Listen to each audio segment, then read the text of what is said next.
గట్టిగా అనాలంటే హైదరాబాద్ లో ఉన్న నా బామ్మడిది ఓవైసీ గారికి ఉత్సవం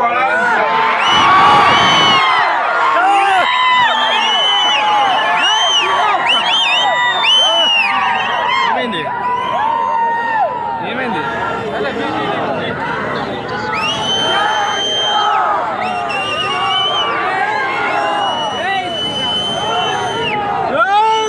జై శ్రీరామ్ అని ఎంత గట్టిగా అనాలంటే జగన్ రెడ్డి ప్రభుత్వంలో పనిచేసిన మందమార్పిడి కుట్టాలని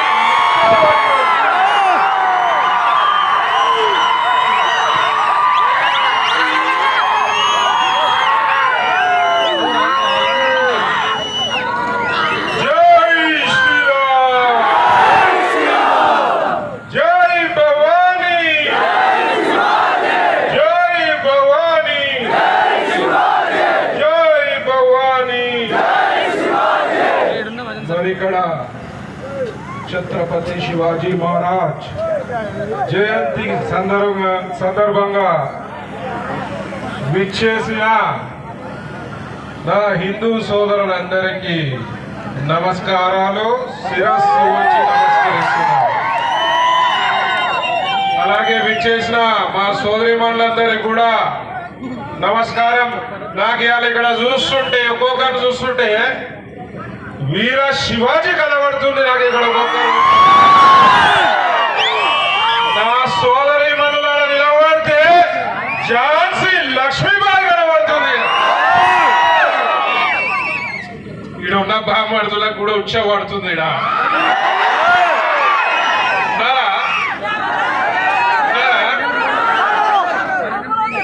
అప్పుడప్పుడు ఒక పాస్టర్ గారు వచ్చి నా దగ్గరికి, దొంగ పాస్టర్ గారు దొంగ పాస్టర్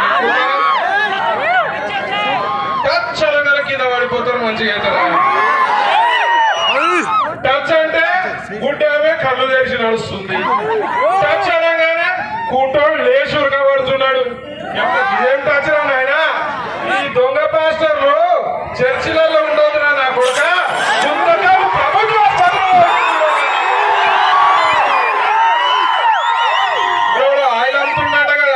గుత్తి అదే గుర్తులేనా చర్చిలో, గుత్తి చర్చిలో కూడా ఆయిల్ అమ్ముతున్నాడంట. ఈ దొంగ నా కొడుకుల సంగతి ఒక టీం వేస్తున్నా. ఈ దొంగ పాస్టర్లకి లుంగెత్తి కొట్టాడా మధ్య పెడుతున్నా.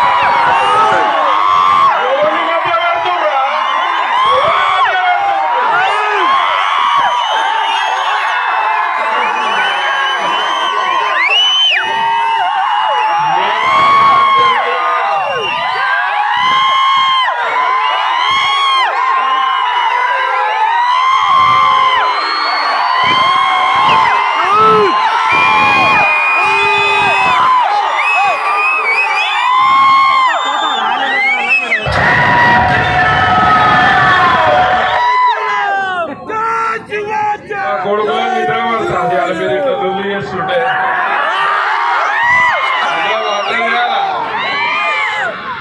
చీకోటి వస్తున్నట్టనే అందరికి అమ్మాయి ఏం మాట్లాడతాడా ఏమంటాడా, తప్పైతే మాట్లాడతాడు కదా, నిజమే మాట్లాడుతున్నా కదా. నా కొడుకు వచ్చేట నాతోటి దొంగ పాస్టర్, ఇలా 90% దొంగ పాస్టర్లే ఉన్నారు. పాస్టర్ గారు వచ్చేంటాడు 2050 వరకు భారతదేశాన్ని మొత్తం క్రిస్టియన్ దేశంగా మారుస్తా అని చెప్తాడు. 2050 నేను చెప్పిన బిడ్డ మా కదిరి నరసింహస్వామి ఆలయంలో ఉన్న స్తంభం చెప్పండి కదా, మొత్తం చెప్పినాక గాయ పెట్టండి. మా కదిరి నరసింహస్వామి ఆలయంలో ఉన్న స్తంభం వయసు కాదు, నీ మతంది.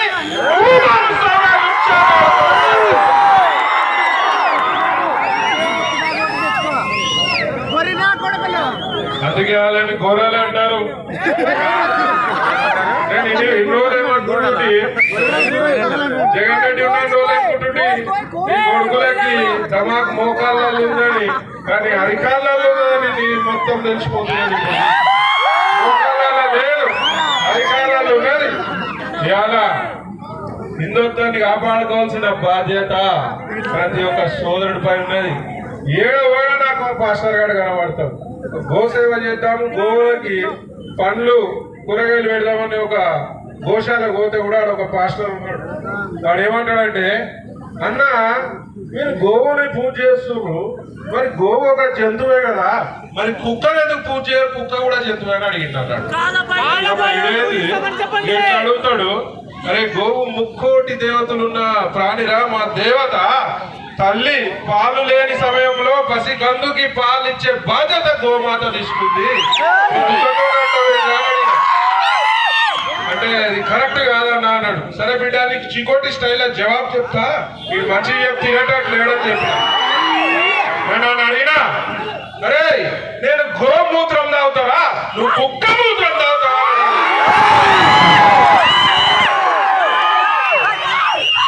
నేను గోవు పెండతోటి నా ఇల్లంతా అలుకుతారా, మరి నువ్వు కుక్క దాంతో అడుగుతారా, లుచ్చోనా కొడుకాని అడిగారు. మరి నేను గోవు పాలు తాగుతా, మరి నువ్వు కుక్క పాలు తాగుతావారా? నోరు మూసుకున్నాడు. ఇలా ప్రతి చోట హిందువులకి హిందుత్వానికి శత్రువులు ఎక్కువైపోయినారు. ఇవాళ ఒక వర్గము రెండు వర్గాలు కాదు, ఇవాళ సెక్యులర్ వాదం కూడా ఉన్నది. సెక్యులర్ నేను ఎట్లా అభివర్ణిస్తా అంటే, షికండీలు అంట. నేను సెక్యులర్ షికండి అంటే తెలుసా, అటు ఆడ కాదు ఇటు మొగ కాదు, ఈ నా కొడుకులని షికండీలు అని చెప్తాను. సెక్యులర్ ఏంటి, పుట్టింది హిందూ ధర్మం, హిందూ ధర్మంలో పుట్టినాం, హిందువులుగా జీవిస్తాం, హిందువులుగా మరణిస్తాం. సోదరులకు ఒకటే చెప్తా, ఇంతకుముందు శివాజీ మహారాజ్ వచ్చి రక్షించాడు, ఇవాళ ఏ మహారాజ్ వచ్చి రక్షించాడు. శివాజీలు ఉంటే రోజులు కావేవి, కలికాలం. మనమే వీర శివాజీ అయ్యి పోరాటం చేయాల్సిన అవసరం, మన హిందుత్వాన్ని కాపాడుకోవాల్సిన బాధ్యత మనందరిపై ఉందని సందర్భంగా తెలియజేస్తున్నా. మరి ప్రభుత్వాలు కూడా హిందూ వ్యతిరేకంగా పనిచేసే కొన్ని ప్రభుత్వాలు ఉన్నాయి. వాళ్ళందరికీ నేను హెచ్చరిస్తున్నా, బిడ్డ భారతదేశంలో హిందుత్వం పెరుగుతున్నది. ప్రతి ఒక్క యువకుడు వీర శివాజీ కాబోతున్నాడు. హిందువులకు వ్యతిరేకంగా ఏ ప్రభుత్వం ఎలాంటి చర్యలకు పాల్పడినా ఊరుకునే ప్రసక్తి లేదు. వీర శివాజీ తీసినట్టు ఖడ్గం తీస్తా బిడ్డ అని చెప్పి సందర్భం. మత మార్పిడి కుక్కలైతే బిచ్చపోల కట్ట ద్వారా మా మతంలోకి రా, మా మతంలోకి రా, మా మతంలోకి రా. ఎందుకు రాబాయి, మీ మతంలో మొగోళ్ళు లేరా?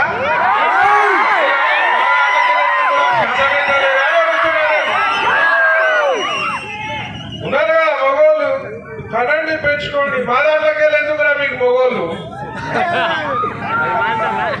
అందరూ కూడా హిందుత్వం ఉంటేనే భారతదేశం బాగుంటది, హిందుత్వం ఉంటేనే మన భవిష్యత్తు బాగుంటది, హిందుత్వం ఉంటేనే మన పిల్లల భవిష్యత్తు బాగుంటది, హిందుత్వం ఉంటేనే ప్రపంచం మొత్తం బాగుంటది అని చెప్పి సందర్భంగా తెలియజేస్తున్నాను. ఇవాళ పాశ్చాత్యులు వచ్చి కుంభమేళాలు వచ్చి గంగమ్మ ఒడిలో మునుగుతున్నారు. కుంభమేళాలకి బయట దేశం నుంచి వస్తున్నారు. మరి మనందరం కూడా పోవాలి. ఆ కుంభమేళా గురించి కూడా కాంగ్రెస్ నాయకులు నోటికి వచ్చినట్టు మాట్లాడతారు. మరి మీకు అధికారమే లేదు, దిక్కే లేదు, మిమ్మల్ని దిగట్టు కూడా దిక్కు లేదు. మా మోదీ గారి మీద, మా కూటమి ప్రభుత్వం మీద ఎందుకు ఏడుస్తారా అని చెప్పి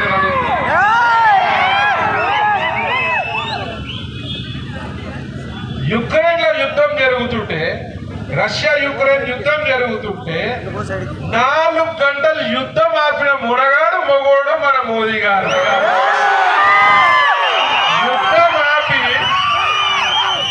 యుద్ధం ఆపి పిల్లలని మన భారతదేశానికి తీసుకొచ్చి మనం ఊహించుకుంటామా? రాహుల్ గాంధీని ప్రధానిగా ఓడನ್ನು ఊహించుకోగలుగుతారా? ఎవరు సాగుపోయి ఆ మెసేజ్ రాయమంటే ఫోన్ లో చూసుకుంటా కాపీ చేస్తున్నాడు రాహుల్ గాంధీ. ఆయన మన దేశాన్ని పాలిస్తున్నట్ట, మన భవిష్యత్తును మారుస్తున్నట్ట. కాంగ్రెస్ వాళ్ళు సిగ్గు శరం లేకుండా డైరెక్ట్ చెప్పినారు మా తెలంగాణ కాంగ్రెస్ నాయకులు. కాంగ్రెస్ పార్టీ ముస్లింల పార్టీ, ముస్లింలు ఉంటేనే కాంగ్రెస్ పార్టీ ఉంటుంది. అంటే అంటే నువ్వు ముస్లింలకు విలువరా పోయి, అంటే హిందువులు ఓట్లేసిన హిందువులు పిచ్చోళ్ళ కాంగ్రెస్ ఓట్లేసిన హిందువులు, మరి కాంగ్రెస్ కి ఓటేసిన హిందువులు ఇవాళ ఆకాశించుకోవాలి. ఇవాళ ధర్మం గురించి పనిచేసే పార్టీ బీజేపీ పార్టీ. అచ్చా మీరు అనుకోవచ్చు చికోటి ప్రవీణ్ బీజేపీలు ఉన్నాడని చెప్పి ఇవాళ మాట్లాడుతున్నాని. చికోటి ప్రవీణ్ బీజేపీకి రాకముందు హిందూవాది, చికోటి ప్రవీణ్ బీజేపీకి వచ్చినాక కూడా హిందూవాది. నన్ను ఎవరైనా అడిగారు అనుకో బీజేపీ ఎక్కువ హిందుత్వం ఎక్కువ అంటే నాకు హిందుత్వం ఎక్కువ అని చెప్పి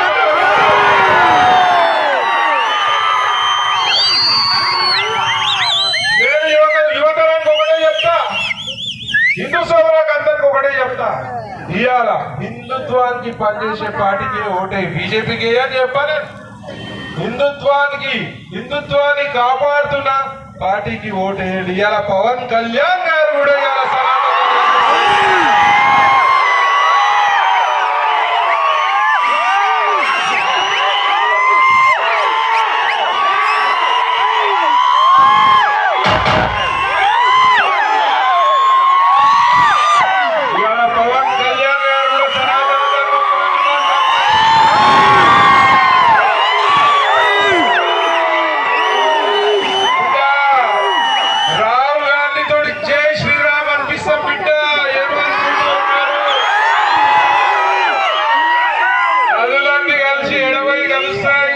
సముద్రంలో కలుస్తాయి.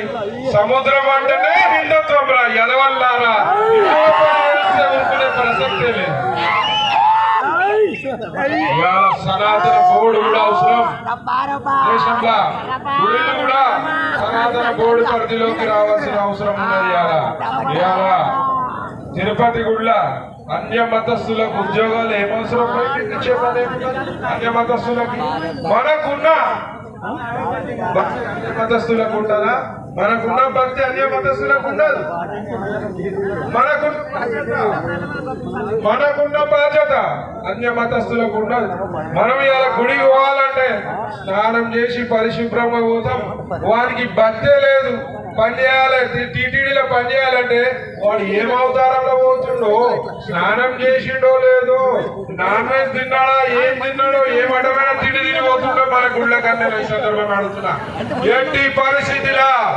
ఎట్టి పరిస్థితిలా టీటీడీ కాదు ఏ దేవాలయాల బోర్డులలో కూడా అన్య మతస్థుడు ఉండడానికి వీల్లేదు.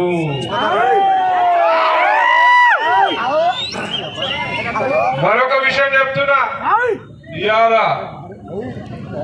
గుళ్ళ ద్వారా ప్రభుత్వానికి ఎండోమెంట్స్ ద్వారా ప్రభుత్వానికి అడ్డగోలు నిధులు వస్తున్నాయి. ప్రభుత్వానికి హిందువుల డబ్బు, హిందువుల సెంటిమెంట్ తోటి హుండీలేసే డబ్బు, హిందువుల సెంటిమెంట్ తోటి దేవుడికి కానుకలు ఇస్తున్నారు. మరి ఆ డబ్బు హిందూ సంక్షేమానికి వాడిందా గత ప్రభుత్వం అని అడుగుతున్నారు. ఆ ప్రభుత్వము గత ప్రభుత్వము దారి మళ్లించి చర్చిలకి, దారి మళ్లించి మసీదులకి మేము సెంటిమెంట్ చేసిన డబ్బులు ఎలా మారుస్తారు, ఎలా తరలిస్తారని సందర్భంగా అడుగుతున్నా. నేను అడుగుడు కాదు, మీకు కూడా హక్కున్నది. మీరు కూడా హుండీలలో డబ్బులు వేస్తారు. ఎవరైనా గుడిలో డబ్బు వేస్తే ఆ డబ్బు హిందూ సంక్షేమానికి, దేవాలయ సంక్షేమానికి, గోవు సంక్షేమానికి తప్పితే వేరే రకంగా వాడడానికి వీల్లేదని చెప్పి సందర్భంగా తెలియజేస్తున్నా. ఇవాళ గోవులు రక్షించుకోవాల్సిన బాధ్యత అందరిపై ఉన్నది. ఇవాళ తెలంగాణ ప్రభుత్వంలో గోవులు రక్షించుకోవాలంటే దునియా కేసులు పెడుతూ, నాపై కేసులు, గోరక్షకులపై కేసులు, హిందుత్వం మాట్లాడితే కేసులు, గుళ్ళపై దాడి చేస్తే పిచ్చోడు దాడి చేసిరు అంటాం. జగన్ రెడ్డి ప్రభుత్వంలోనే స్టార్ట్ చేసిరు. ఆ పిచ్చి కల్చర్ మా హైదరాబాద్ కి తెలంగాణకు కూడా వచ్చింది. పిచ్చోడికి మరి మా గుళ్ళే కనబడుతున్నాయి అని అడుగుతున్నా నేను. గుళ్ళే పిచ్చోడు చేతిలో రాయంటే ఎక్కడానే వచ్చు కదా, మరి మా గుళ్ళే ఎందుకు కనబడుతున్నాయి? మొన్న ఇంకొక అడుగు ముందుకేసి ఢిల్లీ తీసుకొచ్చి మాంసం ముద్దేసిరని చెప్పి ఎక్కడో వీడియో రికార్డింగ్ తీసుకొచ్చి ఆడ ఓన్సీట్ చూపించారు. అంటే ఈ ప్రభుత్వాలకి చిత్తశుద్ధి లేదు హిందువుల పట్ల. హిందువులు ఓటేసే ముందు ఆలోచించాలి, ఎట్లాంటి ప్రభుత్వాలకి ఓటేస్తున్నాం, ఎలాంటి పార్టీలకు ఓటేస్తున్నాం అని చెప్పి. ఇవాళ మనము మారకపోతే, హిందుత్వాన్ని కాపాడకపోతే రేపు దేశంలో మనము మైనార్టీలు అయ్యే ప్రమాదం ఉంది. ఆల్రెడీ 2000 మండలాలలో మనం మైనార్టీలు అయినాం. ఓ బామ్మడిది వచ్చి అడిగాడు, మైనార్టీలు అయితే ఏమవుతుంది అన్న, క్యావుతా మైనార్టీ. అరే బామ్మడిది, మైనార్టీలు అయితే బంగ్లాదేశ్ లో ఎట్లాంటి సంఘటనలు అయినాయో అది ఇండియాలో అట్లాంటి సంఘటనలు అవుతాయి. కానీ మేము కానియం, మా హిందూ సోదరులు కానియరు. హిందూ సోదరులు ఎలాంటి ఇండియన్ జాబులు వచ్చినా భక్తి పట్టుకుంటాం బిడ్డ అని చెప్పి సందర్భంగా తెలియజేస్తున్నా. మరి ఇక్కడ అడ్డగోలు మత మార్పిడి జరుగుతున్నాయి. మరి మా సోదరులు వంశీ, బీజేవైఎం రాష్ట్ర అధ్యక్షుడు వంశీ ఉన్నాడు ఇక్కడ, ఇంకో సోదరుడు వెంకటేష్ ఇద్దరికి మీ అందరికీ నేను ఎక్కడైతే మత మార్పిడి జరిగిందో ఘర్ వాపసి లాంటి మీరు కార్యక్రమాలు చేయాలి. ఎవరైతే మత మార్పిడి కుక్కల ఉచ్చులో పడి వాళ్ళ మాయ మాటలలో పడి మన హిందూ సోదరు మతం మార్చుకుర్రో వాళ్ళని గర్వాపసి మళ్ళీ మన హిందుత్వానికి తీసుకురావాల్సిందిగా మనవి చేస్తున్నా. మరి ఇక్కడ ఉన్న యువకులు ఫుల్ జోష్లు ఉన్నారు. మరి ఇవాళ శివాజీ జయంతి వచ్చిందా, రామనవమి వచ్చినమా కాదు. ఇవాళ వారంకి ఒక్క రోజు గుడికి పోండి. నేను రోజు ఉమ్మని నేను చెప్పా, హిందువులు గొట్టు ధరించండి, వారంకి ఒక్క రోజు గొట్టు ధరించండి. పిల్లలకు ఒక మంచి భవిష్యత్తు తమిళ. ఎంతమంది పోతారు వారంకో రోజు గుడికి? చెప్పండి, నిజం చెప్పాలి. పుష్ప సినిమా ఎంతమంది చూసి అబద్ధాలు చెప్తున్నారు. చాలా మంది అబద్ధాలు చెప్తున్నారు. అబద్ధాలు చెప్పొద్దు. ఇవాళ సినిమా మీద ఉన్న శ్రద్ధ మీకు మన హిందుత్వంపై లేకుండా పోతుంది చాలా మందికి అని చెప్పి సందర్భం తెలియజేస్తూ, హిందుత్వం ఉంటేనే మనం ఉంటాము, హిందుత్వం ఉంటేనే మన బతుకులు ఉంటాయి, హిందుత్వం ఉంటేనే మన పిల్లల భవిష్యత్తు ఉంటుందని ఈ సందర్భంగా తెలియజేస్తూ, మరి గోరక్ష కూడా చేయవలసిందిగా మనం చేస్తున్నాం. ఒకప్పుడు 130 కోట్ల గోవులు ఉండే భారతదేశంలో, ఇవాళ 30 కోట్లకు పడిపోయినాయి. అప్పుడు మనం 30 కోట్ల మంది ఉండే, ఇవాళ 140 కోట్లు దాటినాం. ఇవాళ గోవు మంచిగా ఉంటేనే మనం ఉంటేది మంచిగా ఉంటాం. ఇవాళ గోవు మూత్రం పడ్డ నేల, గోవు పేడ పడ్డ నేల సారవంతమైన నేల. ఇవాళ గోవు మూత్రం ఏడబడుతుంది, గోవు పేడ ఏడబడుతుంది. ఇవాళ తినేటి ఎంత మనం ఫర్టిలైజర్స్, కెమికల్స్. ఎందుకు? గోవు పేడ తక్కువ అయిపోయింది, గోవు మూత్రం తక్కువ అయిపోయింది. సో గోవులను రక్షించుకోవాల్సిన బాధ్యత మనందరిపై ఉన్నది. గోవల ఎక్కడ జరిగినా మీరు ఆపి కన్సర్న్ పోలీస్ ఆఫీసర్స్ కి ఫిర్యాదు చేయాలి. వాళ్ళు వచ్చే లోపల మీరు బండి ఆపండి. ఎలాంటి కేసులు ఆ సందర్భంగా అయితే ఇక్కడ కూటమి ప్రభుత్వం కాబట్టి అట్లాంటి అక్రమ కేసులు కావు. బై ఛాన్స్ ఏ హిందువుపై ఇట్లాంటి అక్రమ కేసులు హిందుత్వాన్ని కాపాడే భాగంలో కానీ, గోవుని కాపాడే భాగంలో కానీ ఉంటే అర్ధరాత్రి ఫోన్ చేసినా చీకోటి ప్రవీణ్ రియాక్ట్ అవుతాడు. లాయర్లు మీ ఇంటి కాడికి వస్తారు. ఏ బందైనా బెయిల్ ఇప్పించే బాధ్యత నా ధర్మ. సో మన భవిష్యత్తు తరాలకి మంచి భవిష్యత్తు ఇవ్వాలంటే మన హిందుత్వాన్ని కాపాడుకోవాలి, గుళ్ళకు పోవాలి, బొట్టు ధరించాలి, గోవుని రక్షించుకోవాల్సిన బాధ్యత ఉంది అని చెప్పి సందర్భం తెలియజేస్తూ, మరి మీ అందరినీ చూడడానికే నేను హైదరాబాద్ నుంచి వచ్చిన. నాకు మిమ్మల్ని చూసిడా గుంతకల్లు మొత్తం కాషాయమయమైంది. గుంతకల్లు గడ్డ హిందూ వీరుల అంటే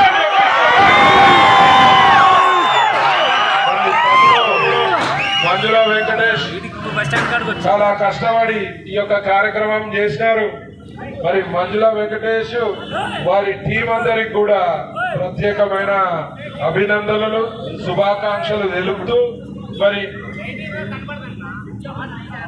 మా గుమ్మనూరు నారాయణ అన్న వచ్చినాడు.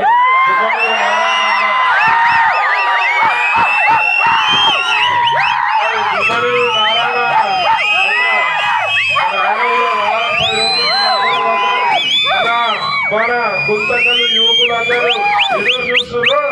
మీరు అనుకున్నటువంటి తెలంగాణ లేదు హిందుత్వం గుంతకల్లో కూడా ఉందని చెప్పిస్తారు.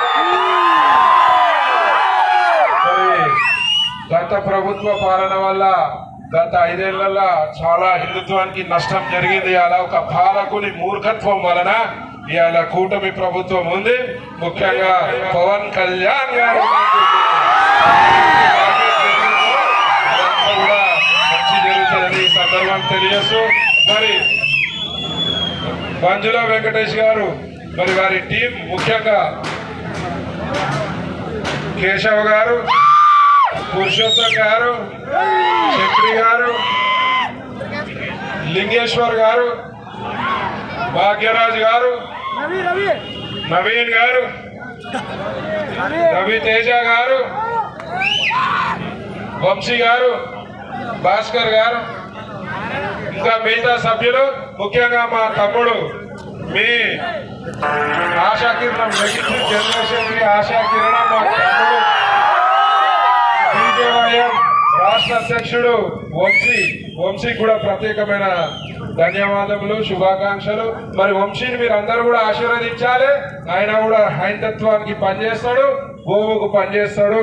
మరి మున్ముందు వంశీ పెద్ద శిఖరాలకు చేరాలని మనస్ఫూర్తిగా కోరుకుంటూ ముఖ్యంగా నా హిందూ సోదరులందరికీ శిరస్సు వంచి నమస్కరిస్తూ సెలవు తీసుకుంటున్నా. జై శ్రీరామ్.